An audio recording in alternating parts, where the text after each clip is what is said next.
Bem aleatório.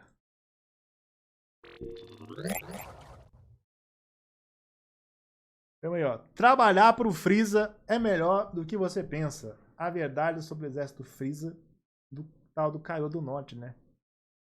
Vídeo que o YouTube me recomendou agora, eu falei, tá, curioso, vou ver essa porra. Busque trabalho com salários competitivos. 2x essa porra. Possibilidade de crescimento e benefícios superiores aos exigidos por lei. Um excelente ambiente corporativo espera por você. Claro. Se você tem habilidades como guerreiro, piloto, cientista, médico, comerciante ou explorador e deseja trabalhar em um ambiente saudável e inclusivo, Ambiente saudável e inclusivo, pô. Claro, imagina. onde seus esforços são recompensados e não apenas com pizzas, não pense mais. Preencha sua solicitação É isso, pô. e junte-se à organização líder nesse setor. Venha para o a exército maior de Freeza. todo o universo. Junte-se ao Império Corporativo, a Organização Interplanetária de Comércio, mais conhecida como Exército de Freeza. É uma das organizações mais importantes dentro do Universo 7. Ó, realmente, parando pra pensar assim, provavelmente deve ser, tipo, o bagulho mais absurdo que tem no universo, né? Tipo, a maior conglomerado de empresa, né? Exército, né? Ele funciona de uma forma diferenciada, né? Tem vários segmentos na administrativa, né? Militar e outras partes, como ele tá falando, então, de fato, né? Dá pra encarar Envolvida em assim. vários dos eventos mais significativos da história Papo reto. e sendo um inimigo recorrente dos Saiyajins. Mas você já se perguntou como essa organização realmente funciona? Muitos têm uma visão equivocada das forças de Freeza, pois ao ser conhecido como o Imperador do Universo, muitos acreditam que seu exército funciona como um governo estabelecido. No entanto, este não Na real, eu sempre achei que fosse mesmo. é exatamente o caso. Tipo assim, tudo bem, tem áreas cimentadas fazendo coisas diferentes, mas tinha tipo um centro que ele governava as coisas, né? E aí ele ia conquistando planetas. É verdade que as forças de Freeza governam vários planetas do Universo 7, mas esse império não é uma força política.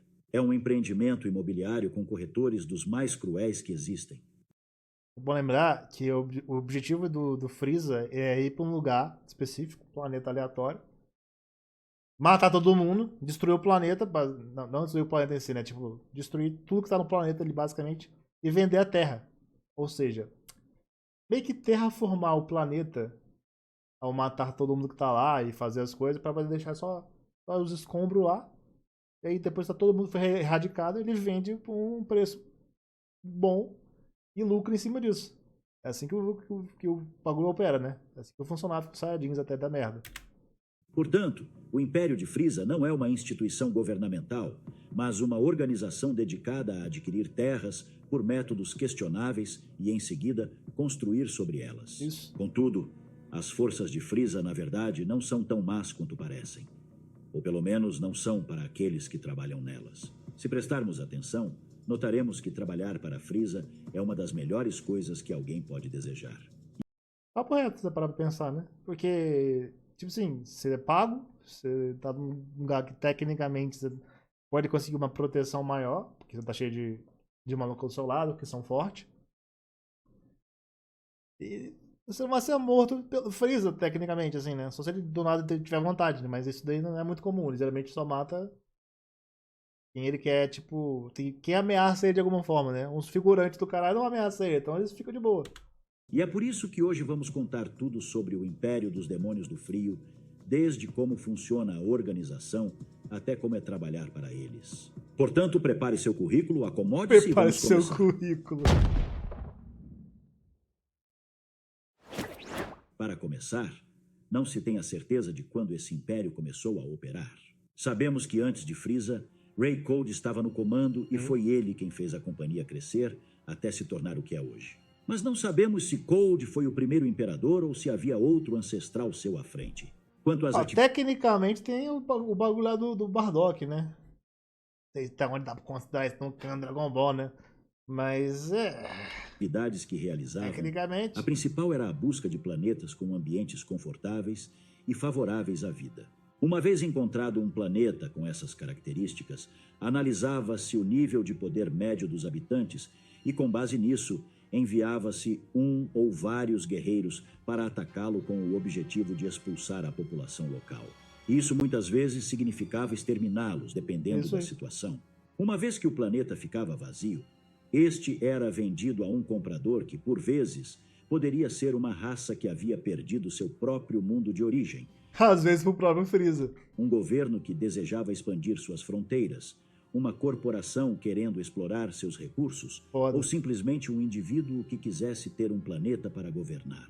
É importante destacar que, embora Freeza não governe no sentido estrito da palavra, já que uma vez vendido o planeta, este pertence aos compradores, a verdade é que os novos proprietários sabiam que, assim como haviam eliminado os habitantes, também poderiam ser eliminados, colocando-os de certa forma à mercê do poder de Freeza. Exatamente. Só que eu acho que não faz tão bem pros negócios dele ele começar a matar pra quem ele vendeu, né? Por isso esse título de imperador, né? Ele é sempre bem tratado quando ele volta no lugar que ele já esteve, né? Provavelmente, né? Mimado e festejado, celebrado, talvez, né? Então mesmo que não tenha um governo dele, desses lugares, ele tecnicamente governa. Ele for um lugar lá, ele vai ser bem tratado sempre, ele vai sempre fazer o que ele quiser, né? Da ordem ao rei, que comprou o lugar, ou tá ali agora, enfim, tá sempre. É daí que ele é considerado como o imperador do universo. Um dado curioso é que, em algum momento, a Patrulha Galáctica tentou pôr fim às atividades do Império de Freeza.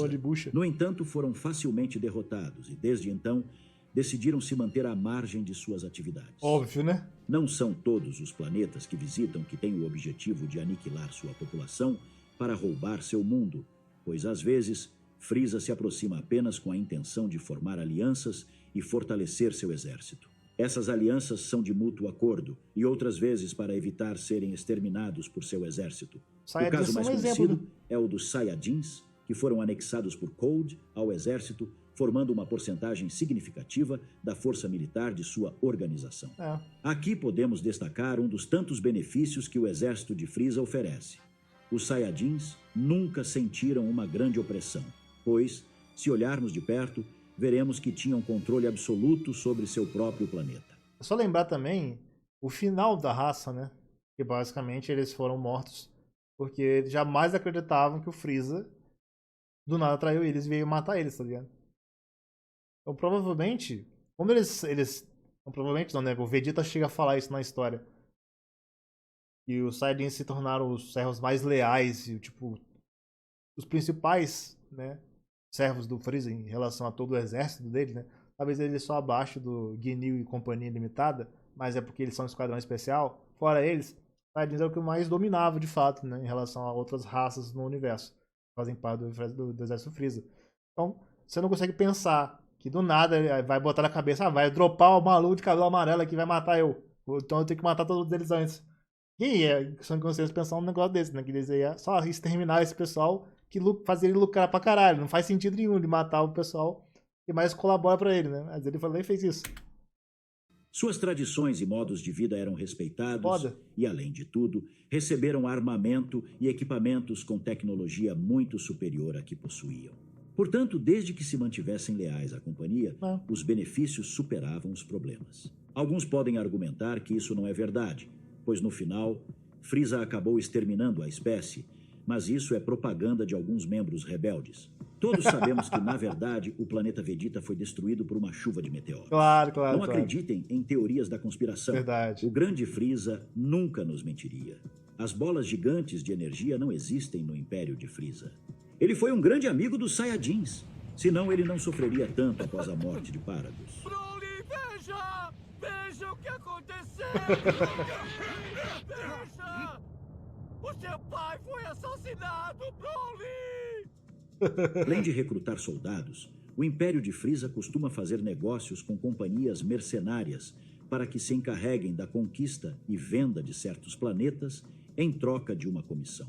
Assim opera a Organização do Comércio Interplanetário. Mas como é trabalhar para ela? Surpreendentemente, é muito melhor do que se poderia esperar, pois, contra todas as expectativas, Frieza se revela um excelente patrão. Para começar, é importante saber que não eram apenas guerreiros, pois, como vimos, a companhia é cheia de cientistas, médicos, exploradores e outros. Portanto, não se Se não fosse isso também, o próprio Freeza teria morrido, né? preocupe se seu A poder de primeira luta vez. for baixo. Frieza Ele virou não um cyborg. discrimina. Ele encontrará uma atividade em que você possa ser útil. E lembre-se de que também tem vaga para cozinheiro. Uma vez dentro da empresa, há uma lista completa de benefícios que os empregados desfrutam. Por exemplo, os trabalhadores de Frieza têm acesso a atendimento médico de primeiro nível, totalmente gratuito, incluindo câmaras regenerativas e reconstrutoras corporais com partes mecânicas, em caso de ferimentos graves. Eles também recebem equipamentos tecnológicos de última geração, como armaduras, rastreadores e naves com ar-condicionado. O que acontece se você não souber utilizar o Ki? Não há problema. O Grande Frieza cuida disso. Todos os soldados que não puderem usar técnicas de Ki recebem armamento especializado. Além disso, os soldados podem desfrutar de...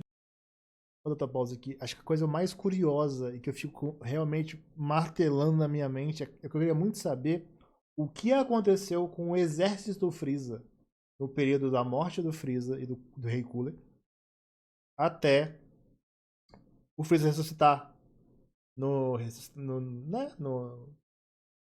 segundo filme de Dragon Ball Super. Eu queria muito saber o que aconteceu com esse exército, como é que ele não acabou, tá ligado? Quem que ficou no poder. Eu imagino que talvez alguém, nesse vácuo de poder que gerou, segurou as coisas, né? Me recordo vagamente de falar sobre isso no filme, mas eu queria algo mais explícito, né? Focado, mais bem trabalhado, bem mostrado como é que foi isso, né?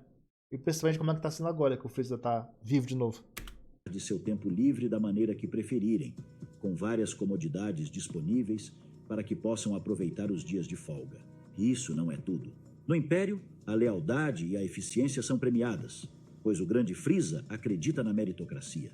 Assim, quanto maiores forem suas contribuições, melhores serão as recompensas. Quanto mais poderoso você se tornar, maior será seu cargo. Claro. Portanto, você tem uma boa motivação para começar a treinar. Contanto que você não fique tão poderoso quanto ele. Aí senão ele tá fudido. Após conquistar um certo número de planetas, você pode receber seu próprio planeta como bonificação para fazer o que quiser. Não está convencido? Talvez você deseje formar uma família e tema que a gravidez possa fazer você perder seu emprego. Não se preocupe.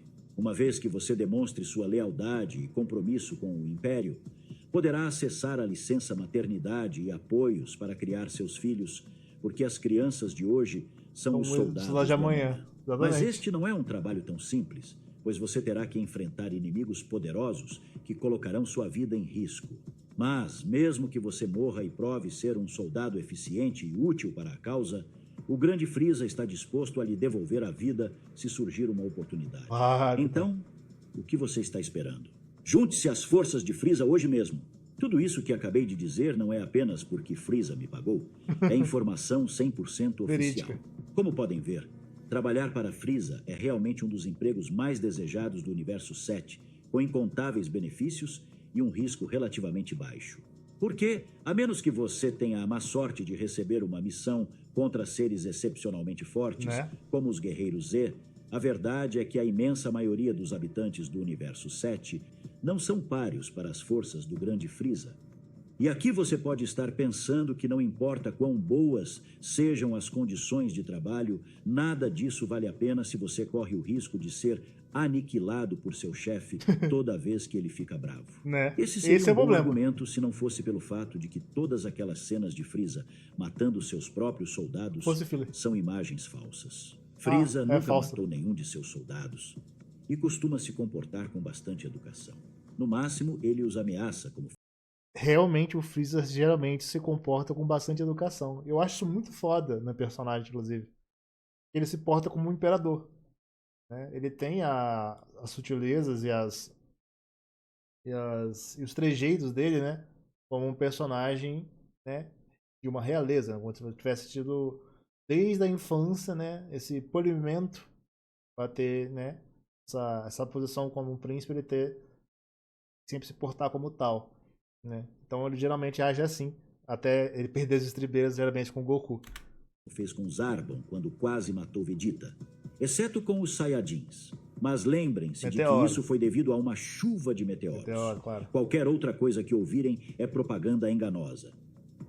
Trabalhar para o grande Frieza é realmente melhor do que parece, pois, embora haja um certo grau de risco, os benefícios superam amplamente as desvantagens. Então me diga, você trabalharia para o Império de Frieza? Deixe seu comentário dizendo por que sim ou por que não.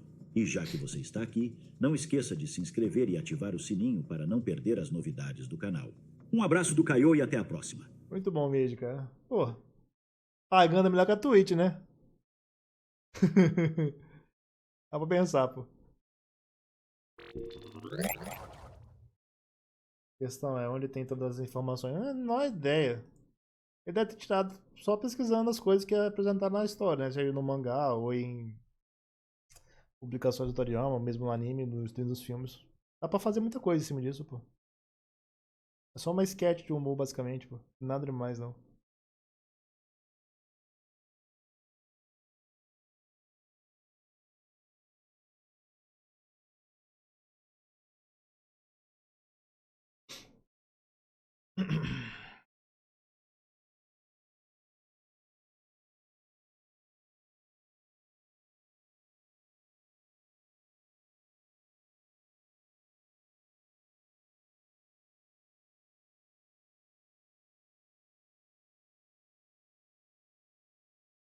O cara tem que fazer um disclaimer no vídeo dele explicando que é apenas a opinião pessoal dele. A gente chegou no fundo do poço, tá ligado? Na internet mesmo. Realmente tá foda. Tem que explicar o óbvio. Inacreditável um negócio desse. Vamos ver aí o Utopia lutado com o Yu-Gi-Oh! Assim como eu, talvez. Yu-Gi-Oh! É definitivamente a franquia quando você pensa em um jogo de cartas. Sim. No início dos anos 2000, que jogo foi acusado pela televisão brasileira de ser uma ópera do diabo? Né? Sim, Yu-Gi-Oh! Que franquia entrou pro livro dos recordes como o jogo de cartas mais vendidos do mundo lá em 2019? Yu-Gi-Oh! Também. E que franquia teve um impacto cultural tão grande a ponto de popularizar a ideia de TCG pelo mundo inteiro? Tá correto. Sim, você já sabe a resposta. Se hoje em dia existem dezenas de trading card games por aí, e se existe uma gama inteira de comunidades e campeonatos desses jogos, você pode ter certeza de que nada disso teria sido igual se não fosse o Yu-Gi-Oh! Mas bem, você pode ter reparado que tudo que eu falei até agora se remete exclusivamente ao passado. Isso porque se a gente fosse categorizar de uma forma lúdica a situação de Yu-Gi-Oh! Hoje em dia, ela provavelmente seria esse meme do Mestre Splinter e as Tartarugas Ninja. Porque por mais que Yu-Gi-Oh! Tenha realmente pavimentado uma estrada inteira e criado um ecossistema incrível para todo um gênero de jogos, a verdade é que, diferente dos seus, entre aspas, aprendizes, ele não envelheceu muito bem. E hoje em dia, se você não é um jogador experiente, ou, sei lá, ficar ativamente buscando sobre o anime na internet, você provavelmente não faz ideia dos tipos de cartas novas que eles criaram, não faz ideia dos novos animes que saíram, e principalmente não faz ideia do que raios está acontecendo agora na tela. É, realmente não faz. Sim, o jogo acabou em apenas um turno. E, sim, dá pra fazer tudo isso hoje em dia. Você não entendeu nada, né? Relaxa. Bem-vindo a Yu-Gi-Oh! Acho que para falar sobre a situação atual do Yu-Gi-Oh!, eu preciso primeiro falar um pouco da minha relação com esse jogo. Pode não parecer, até porque eu não falo muito sobre isso publicamente, mas eu sempre fui um grande fã de jogos de cartas. Sejam aqueles jogos online como Legends of Runeterra e, claro, Hearthstone, assim como jogos físicos, como por exemplo o próprio Pokémon TCG, onde eu tô lentamente tentando construir minha coleção. Mas a verdade é que Yu-Gi-Oh! Sempre foi o meu xodó. É só você abrir o meu armário que você já consegue perceber isso. Eu realmente gosto dessa franquia. Eu gosto do Yugi e do Faraó como protagonistas de monstros de duelo. Eu gosto das mensagens que os animes, principalmente os 3 primeiros, traziam, seja a luta interna do Faraó para se lembrar quem ele sempre foi, ou até mesmo as críticas ao sistema e às desigualdades sociais que acontecem em 5Ds, fazendo com que os duelos dentro do anime sejam muito mais uma questão de sobrevivência do que realmente apenas um jogo. E assim, falando em jogo, eu também sempre fui apaixonado em jogar o Yu-Gi-Oh! Claro, eu não posso dizer que eu era bom, até porque eu sempre Então, tive né? um hiperfoco gigantesco em dragões cibernéticos.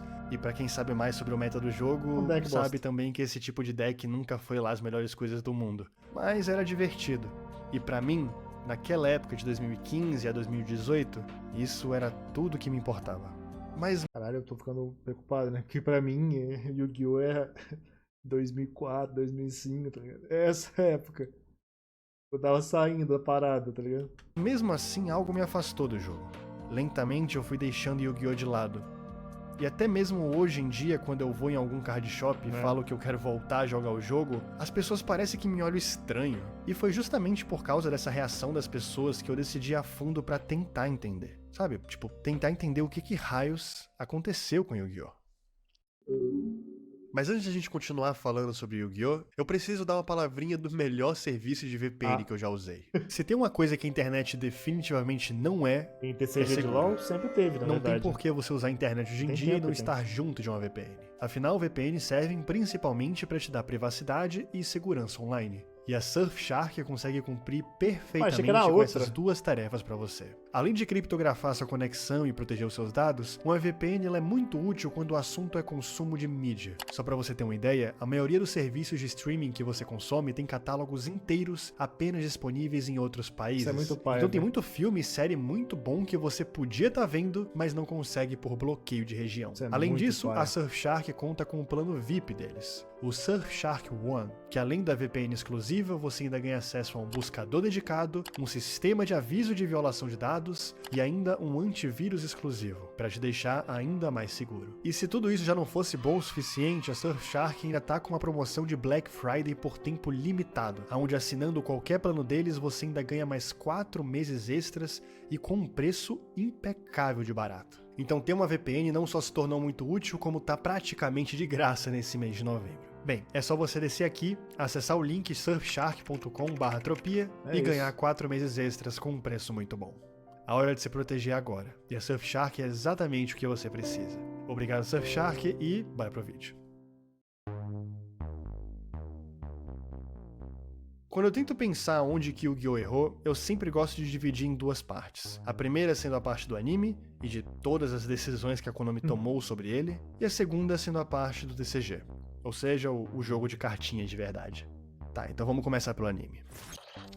Existe um consenso na comunidade de Yu-Gi-Oh!, principalmente entre os jogadores mais antigos, de que as novas temporadas do anime são objetivamente piores do que as clássicas. O primeiro ponto discutido é quase sempre sobre o roteiro. As novas temporadas de Yu-Gi-Oh! Têm, entre aspas, histórias piores. As notas gerais em vários sites de análise meio que corroboram um pouco com essa afirmação. As temporadas novas tendem a ter notas menores do que as antigas. E, sendo bem sincero, eu acho que esse problema nunca foi realmente recente. A história nunca foi um ponto muito forte. Quando você lembra de Yu-Gi-Oh! Duel Monsters, você não lembra da crise de identidade do faraó e a busca dele pelas suas origens. Verdade. Você lembra do Exódia, do Mago Negro e de alguma batalha que te marcou bastante. Sim, E verdade. é nesse ponto que as coisas importam pra mim. As batalhas. E assim, se você já viu Yu-Gi-Oh!, tu sabe que as batalhas daquele anime sempre foram meio controversas. É só você ver a taxa de vitória de qualquer protagonista dessa franquia e você vai reparar que eles quase nunca perderam nenhuma batalha. Era sempre um coração das cartas aqui, ou, sei lá, uma tempestade de dados ali. A carta certa sempre vinha no momento certo. E isso pra mim trazia um problema muito grande de identificação, sabe? O protagonista deveria ser a pessoa que você mais se inspira dentro de uma obra. Porém, alguém que nunca perde, que é um dos melhores, se não o melhor duelista daquele universo, e que sempre vence por causa de plot, é só frustrante. Funcionava Pra mim não é. Não o Yugi. 20 anos atrás, mas hoje em dia, já deu, né? Esse tipo de roteiro preguiçoso que, na maior parte das vezes, só concedia uma vitória milagrosa, ficou cada vez pior com as novas temporadas. Em Arquivi, por exemplo, que Eles eu estão repetindo isso ainda, meu Deus do céu? citei ali atrás, a primeira batalha de todas é do protagonista contra o melhor duelista daquela região, e como se espera de uma criança duelando contra o melhor de todos, ele começa perdendo. Até metade da batalha fica claro que ele não tem nível pra bater de frente com aquele cara. E, sendo bem sincero, tudo bem que seja assim. Porém, a solução milagrosa que o roteiro encontrou pra forçar a vitória dele foi fazer um discurso sobre o seu pai e assim magicamente transformar todas as suas cartas em outras completamente novas e que ninguém fazia ideia que existia até aquele momento. É sério. Eita, pô, aí, ó, tá vendo? O Yugi rouba nas suas histórias, mas isso daí já é demais, né? Isso daí nunca fez. A carta simplesmente se transmuta no meio da batalha. E assim, mesmo se no futuro for explicado por que o protagonista ter esse surto de poder do completo nada, ainda soa forçado pra um primeiro episódio. Soa preguiçoso.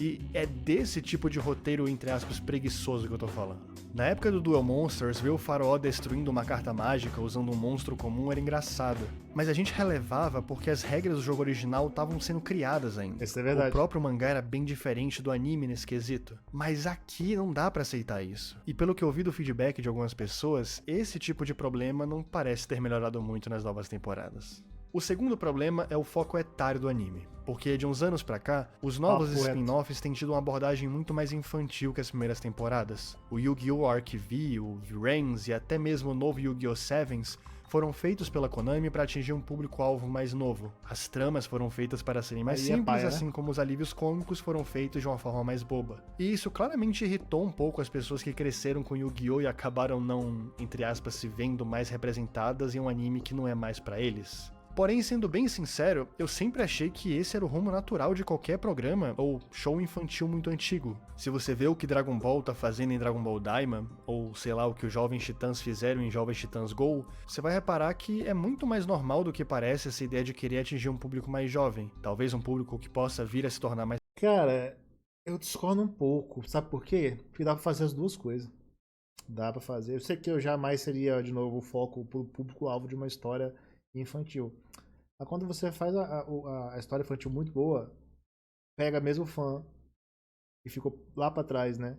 Porque ele sente essa nostalgia de uma forma diferente, né? E dá essa oportunidade. Ele pode ficar incomodado com algumas coisas, isso aí é normal pela distância entre gerações, mas aí ele fica curioso, ele ainda quer ver. Eu, por exemplo, tô achando Daima meio merda, acontece, mas eu tô me divertindo vendo a história passando, tá ligado?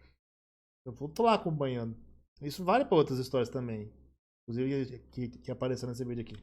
mais fiel futuramente e assim furar uma nova bolha. Sim. E eu gosto disso. Eu fico feliz de poder mostrar Yu-Gi-Oh! Pro meu primo mais novo e fazer ele gostar. Até porque muita gente que eu conheço tem barreira com coisas antigas. E normalmente não veria um anime do final dos anos 90.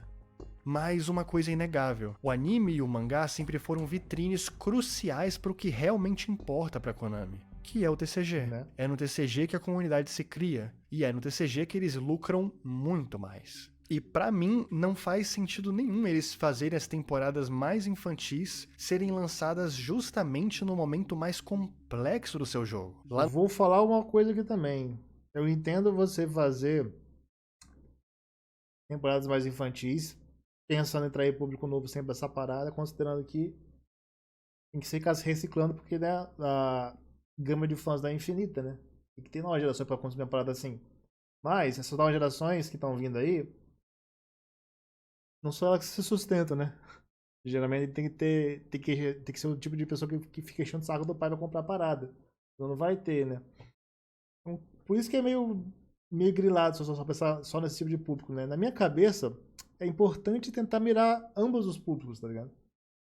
É tentar fazer um meio termo ali, tudo bem focado mais nisso daqui, mas ainda assim ao mesmo tempo não afasta a repelir de gente que é antiga da parada. Dá pra conciliar. E conciliar é a palavra certa. Lá no final dos anos 90, você tinha criaturas de efeito, cartas de magia e armadilha e, no máximo, rituais e fusões. Era fácil aprender a jogar o jogo. Isso que é o ponto principal meu problema com Yu-Gi-Oh! Infelizmente, se você não for o tipo de gente cracuda, que gosta de ficar cracuda em um tipo de jogo específico, você vai acabar se frustrando pra caralho com isso. Vou dar só um exemplo aqui de como é a experiência em relação a outras pessoas. Eu vou falar uma coisa que muita gente que tá vendo isso aqui não vai entender, mas pra mim, que sou uma pessoa que joga LoL há 15 anos, jogar League of Legends é a coisa mais fácil do mundo. E isso não é fácil pra mim, porque eu jogo essa porra há 15 anos. tecnicamente seria, né? Mas pra mim, eu aprendi a jogar o jogo, de modo geral, em questão de meses, sendo sincero. O básico você aprende assim, e você melhora com o tempo, como qualquer coisa. Yu-Gi-Oh! É basicamente a mesma coisa. Você vai ter o tempo para estudar o jogo, você vai entender as mecânicas e você vai aprender o básico. Isso vai demorar provavelmente alguns meses. Não sei, pode ser que demore mais tempo que isso. Mas em base vai ser isso e depois, para você querer ficar bom ou mesmo aprender mais aprofundamento da coisa, você vai dedicar mais tempo. E qual que é a diferença? Se você não está disposto a investir e só querer ser jogador casual, você sempre vai se fuder e ficar frustrado. Entende? É por isso que as pessoas hoje em dia têm mais grande dificuldade de querer jogar LoL. É mais difícil você querer começar agora do que era muitos anos atrás. Mesma coisa para Yu-Gi-Oh! Você já entra num negócio que é abarrotado de uma caralhada de regras, você já te assusta, tá ligado? Não tem mais um básico que você vai aprender e depois você vai gradativamente sendo introduzido a outras mecânicas. Não tem. Não tem como em Pokémon, que é um sistema que tem diferentes níveis de regras, de estilos de jogo para você jogar dentro da parada. Não tem isso aí em Yu-Gi-Oh! Yu-Gi-Oh! Você tá jogando o meta atual de tudo. É isso e acabou. Se vire com isso. E daí que tem 70 mil regras diferentes? Pau no seu cu. Aprende ou senão você não joga.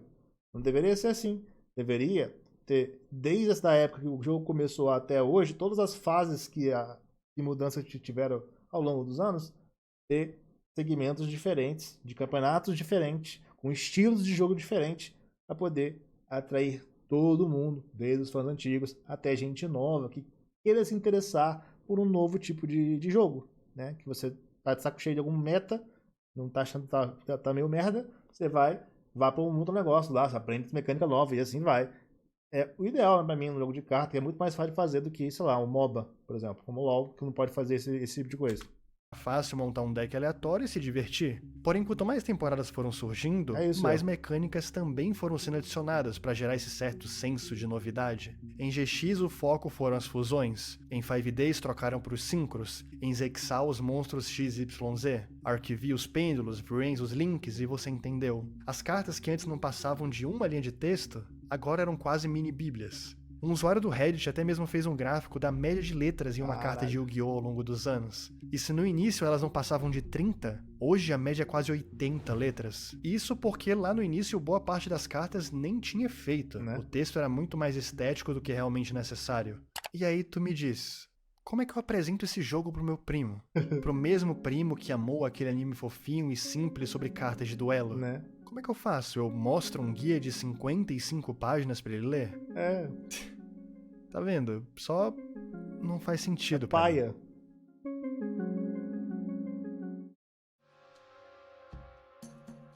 Quando você pensa em jogo de cartas de anime, você provavelmente deve pensar em Yu-Gi-Oh! E, claro, o queridinho da sala, o Pokémon TCG. O Pokémon TCG não só conquistou muitas pessoas, se tornou o jogo de cartas colecionáveis mais popular do mundo, como também fez muitos fãs de Yu-Gi-Oh! Migrarem pra ele. O lance é que atualmente Yu-Gi-Oh! É um jogo com uma curva de aprendizado muito maior do que antigamente. E isso faz, infelizmente, ele se tornar um repelente de jogadores novos. Cara, temos a mesma opinião, né? Eu e Utopia. Justo falar que as mecânicas novas de Yu-Gi-Oh! São em sua maioria bem divertidas. Provavelmente deve até ser, de fato, melhores as mecânicas atuais. Deve ser incrível poder combar e derrotar o maluco num turno. Eu adoro os monstros Link e principalmente a leva de XYZ. As minhas cartas favoritas de dragão cibernético são justamente desse tipo. Porém, é fato de que ter tantas mecânicas diferentes e tantos playstyles únicos, se por um lado pode ser libertador, por outro força o jogador a não só entender tudo isso pra montar um deck, poder entender o suficiente pra poder cauterar esse monte de possibilidades, tá ligado? Pra conseguir ganhar de qualquer pessoa. No Pokémon você também tem estilos de cartas que foram adicionados com o tempo, como as cartas EX, as cartas VMAX, ou até mesmo as cartas Terra recentemente. Mas esses tipos de cartas não adicionam muita mudança pro jogo. Normalmente são só um ataque mais forte ou uma passiva interna. Completamente o oposto de Yu-Gi-Oh! Os próprios roteiristas do anime diziam ter dificuldade de criar alguns duelos. Afinal, uma batalha no anime precisa ser entendível pra todo mundo. E isso tava se tornando um desafio quando cada carta nova parecia que tinha 300 efeitos. E tudo bem se você é o tipo de pessoa que prefere uma complexidade a mais no seu jogo. De verdade, eu já vi muita gente que reclama justamente do fato de Pokémon TCG ser bobo e simples demais. Mas não dá pra negar que, se é mais difícil, vai ser mais nichada. E se vai ser mais nichado, a chance do jogo se popularizar de novo também diminui bastante. Até porque, mesmo se você passa por toda essa barreira do aprendizado, você ainda vai ter outro grande obstáculo: o balanceamento desse jogo. Você já deve ter visto em algum lugar algum meme de um jogador de Yu-Gi-Oh! Fazendo 1 milhão de invocações especiais e ganhando de alguém em, sei lá, um turno. Claro que isso aí é um exagero. Normalmente você não vai realmente perder no primeiro turno. Tá lá mais pro turno 3 ou 4. O que ainda não deixa de ser estranhamente engraçado. O lance é que atualmente todo duelo de Yu-Gi-Oh! Meio que virou uma speedrun pra ver que jogador consegue fazer o combo do seu deck primeiro. Se o seu adversário começou com a mão boa e é o primeiro a jogar, você provavelmente perdeu. E se ele começou com a mão ruim, mas tem alguma carta de busca, você provavelmente perdeu também. A Konami até criou algumas cartas pra tentar acabar com isso, como o caso das clássicas Hand Traps, que são cartas que você pode ativar tanto no turno do seu inimigo como da sua mão, tentando, na maioria das vezes, parar o combo do seu adversário. Porém, isso estava se tornando tão apelão, cartas como Ash Blossom ou Draw estavam tão fortes que a Konami também precisou criar cartas feitas exclusivamente para negar essas Hand Traps. E no final, o balanceamento simplesmente não faz muito sentido. Como não existe um sistema de rotação dentro de Yu-Gi-Oh!, como tem em Pokémon TCG, por exemplo, o jogo acabou adotando um sistema de limite e banimento de cartas, o que no fundo acaba não resolvendo muito as coisas. É fato de que uma carta atual vai ser sem sombra de dúvidas mais forte do que uma carta antiga. E quando você olha para a banlist, você não só vai ver muitas cartas atuais sendo limitadas, como também cartas clássicas, cartas nostálgicas para muitas pessoas. Então cartas clássicas e boas são jogadas não pode jogar com Exódia? Pelonas demais. Pode da ganância que o diga. E as outras não cartas pode ganância são inviáveis por serem simples demais. Hoje em dia quase não faz sentido usar cartas sem efeito, por exemplo, fazendo com que esse balanceamento favoreça principalmente os decks novos, deixando assim uma maioria esmagadora de outros decks completamente largar as traças. E se você for ver de verdade, o que vende em Pokémon não é necessariamente um meta divertido, e sim mais um Charizard X Full Art que as pessoas amam. Querendo ou não, tudo acaba se voltando pra nostalgia. E, não querendo ser injusto também, às vezes Yu-Gi-Oh! Consegue entender esse ponto, mas muitas vezes eles lançam cartas novas e até mesmo decks que servem exclusivamente pra fazer cartas antigas funcionarem, como o deck de Blue Eyes, por exemplo, que é bem sólido. Ou até mesmo relançam cartas clássicas, só que de uma forma um pouco mais atual. Mas ainda assim tem um grande terceiro problema. Yu-Gi-Oh!, pelo menos por aqui na região brasileira, é um jogo absurdamente caro. Detalhe, né? Ó, você pode ser uma pessoa dedicada e ler todas as regras e texto de cada carta do jogo. Eu mesmo comprei 2 decks um tempo atrás, que eu tentei, né, fazer esse movimento que o Tropia tá falando de fazer, tentar voltar, mas infelizmente é violento, tá ligado? O valor dos bagulhos. Não vale a pena comprar e colecionar mais essas coisas não, né? Não vale, não tem como fazer isso não. Você pode ter um mental de ferro e aceitar que alguns dos seus duelos vão ser só um grande react do seu inimigo. Mas uma coisa que você não consegue ignorar são esses preços. Um booster avulso qualquer vai te custar mais de R$20. Mano, é bizarro pra caralho um bagulho desse daí. Quem cresceu na época dos anos 2000, da década de 90, cara, não tem condição. Era comprar os negocinhos de cartinha por aí.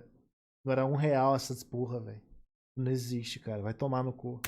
E se você quiser montar qualquer deck minimamente jogável no meta, sem sacanagem, tu vai gastar muito dinheiro. Os decks metas mais baratos que eu vejo estão na faixa de 600 a R$1.000.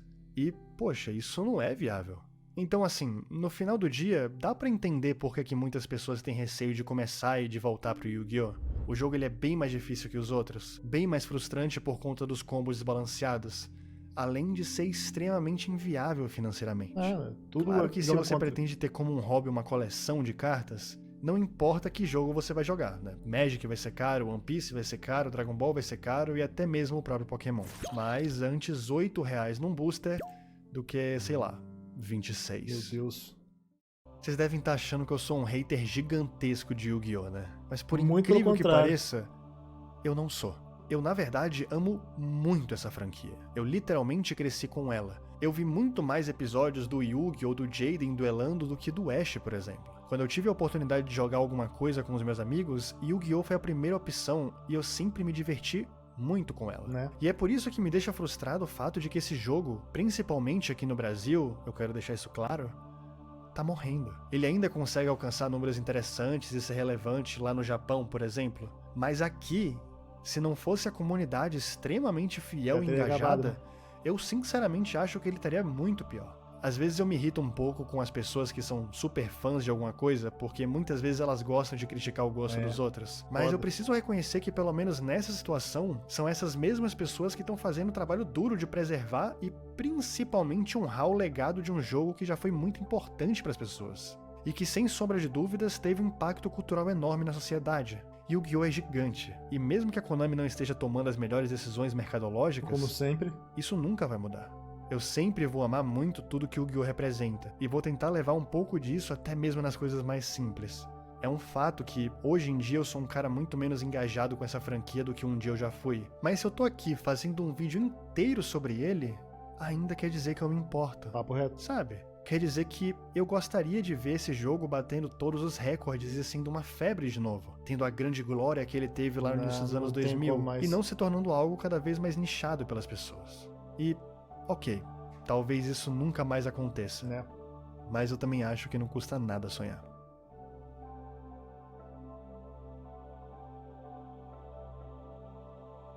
Meu pai tem que colocar esse tipo de coisa aqui pra não tomar hate, né? Assim como no começo do vídeo, né? Meio pai é pra dizer o mínimo, né? O cara tem todo o direito de estar frustrado com esse tipo de coisa. Ele não falou nada de mal, não desrespeitou ninguém aqui. Tá ligado? E quem não entender isso é burro. Essa é a verdade. É totalmente válido e pertinente as reclamações e críticas dele aqui. E é isso. Muito bom o vídeo do Tropia.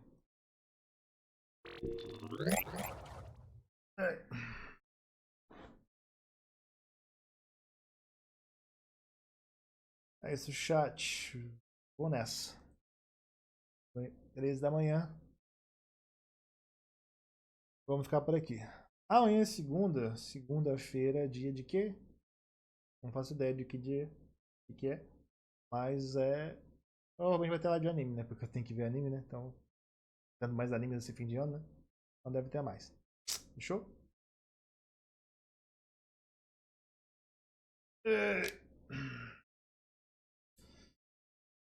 Então é isso, chat. Vamos nessa. Obrigadão aqui, Coloê. Valeu, Supremo. Valeu, Adriel.